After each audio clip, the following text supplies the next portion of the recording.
السلام علیکم ورحمۃ اللہ وبرکاتہ۔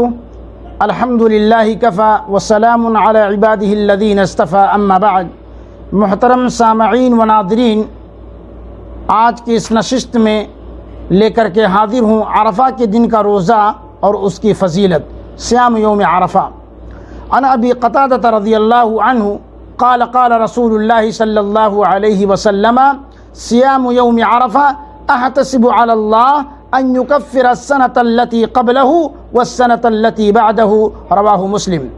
ابو قتادہ رضی اللہ عنہ سے روایت ہے کہ رسول اللہ صلی اللہ علیہ وسلم نے فرمایا کہ جو شخص عرفہ کے دن کا روزہ رکھے گا تو اللہ تعالیٰ اس کے ایک سال پہلے اور ایک سال بعد کے گناہوں کو مٹا دے گا۔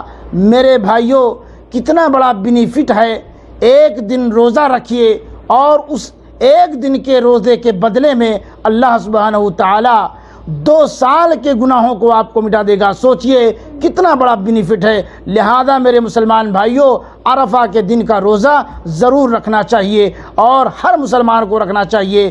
اتنا بڑا بینیفٹ اس کا ہے جس کا کوئی میرے بھائیوں شمار و قطار نہیں ہے میرے بھائیوں۔ اسی لیے یہی وہ اور عشر ذی الحجہ کے سب سے عظیم ترین دنوں میں سے میرے بھائیوں عرفہ کے دن کا روزہ ہے، اور یہ وہ دن ہے جس دن اللہ سبحانہ تعالیٰ نے اسلام کو مکمل کیا اور اپنی نعمت پوری فرمائی اپنی امت پر۔